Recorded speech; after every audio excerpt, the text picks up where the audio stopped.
Hello. So, to my one subscriber, thanks for being there, man. You're a true hero. Um, but anyways, I wanted to change it up a little bit because I've been making a world, a sci-fi universe, to where um, basically it's tied around like what would happen if an actual government was going through the rapture. Well, governments, multiple. Um, And so, I've been designing a Huft cannon, or at least I have designed a super weapon for the fascist government that I've been making, because every good fascist government needs a super weapon that's all big and bad and scary, because it's you gotta have that for propaganda, and to inspire people to keep running at the you know whoever you deem as bad guys and dying. Um, but anyways, I don't have those blueprints, so I'm gonna use something a little bit supplementary. So I did a crappy, like 1 minute drawing, to where, boom. Can you see that? Yeah, you can kind of see that. So it's more than 3 segments, but I think 3 segments get it across, and it has that a sheath that goes all the way around it as like the outside protective layer. And so the segments on the internal mechanisms, the bore, it's designed so that all the segments are, or at least all of the bore are. What the fuck? Sorry, my fucking counter has coffee all over it. Okay. Um, that totally knocked me out of my element. Holy shit. Anyways, um,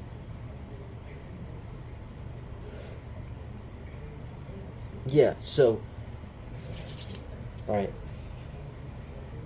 The bore is segmented into several different parts, and those parts are designed so that whenever the gun fires, the naval, the barrel, it collapses in on itself, and each bore basically does this to where it pushes down and slides over the other one, slides over the one beneath it, so that it can actually collapse without, breaking the bore.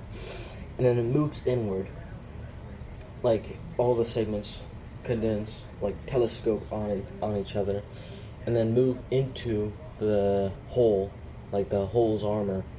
So then, if let's say that somebody tries to shoot at the gun, or at least the barrel, and like hit the sheath, and take out the gun, they just destroy the sheath. They don't take out like the actual segments, then the expensive part of the gun. And the round, or at least the telescope barrel, it moves inward into the armor. And I've been thinking how to design to where the bore, as the barrel like hits a deadlock, and so then the internal bore is on a rail system. Sorry, my cat's eating right now. But anyways, the internal bore is on a rail system that then moves outside of the barrel, and it hits the a new bullet that's been loaded, and so then the bore kind of like opens up, hooks around that bullet, then brings it back in, because the momentum, or like the inertia, it hits that end of the rail, so then that inertia goes backwards into the rail system again, and so then the bullet is transported back to the gun as it's all being re-extended by the inertia hitting a dead end and bouncing back, and also recoil pistons absorbing some of that inertia, because this is built for space. Well, ship to ship warfare in space, because that's how I believe that the Navy would adapt, is through that. Duh. Or, well, not duh, because the Navy can adapt a plethora of ways, but that's how I'd expect it to adapt. So that's roughly how I was thinking about it. And since you could have the bore spread open and hook around the bullet, you could have the actual gunpowder be bigger than the bullet, so then, because you know it's hooking around that bullet piece, so then the casing is the opposite side of the divot.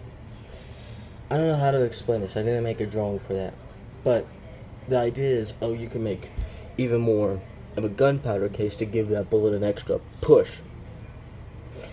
And then, it hits the railgun system, and the chemical explosion gets the bullet the first punch forward, and then the magnets keep it flying through, and the bore is just there to give it a one rotation per mile. So it goes through 4 different guided rotations before exiting the 4-mile barrel. I think that's a pretty fun design. It's definitely a war crime, I'm pretty sure, if that hits you. And also, for the bullet schematics, it's 15 feet by 90 feet, and it has an outer layer of tungsten rhenium alloy, because tungsten is the most dense metal possible, but the rhenium makes it durable and a lot less easy to just shatter upon impact, which is pretty bad. And then on the internal core, like the innermost core, is titanium for that extra bit of momentum, and then that middle part to fill in the gaps between the tungsten rhenium and the titanium is copper innards, so that if you try to hit it with a laser or really whatever, you have to melt the entire fucking thing. You can't just melt a part and then maybe try to knock it off of its rotation, I suppose. So it makes the entire round damn near impossible to stop. At least that's from what I've discovered over time. So yeah, pretty fun. I really like it. I hope you like it too. And bye.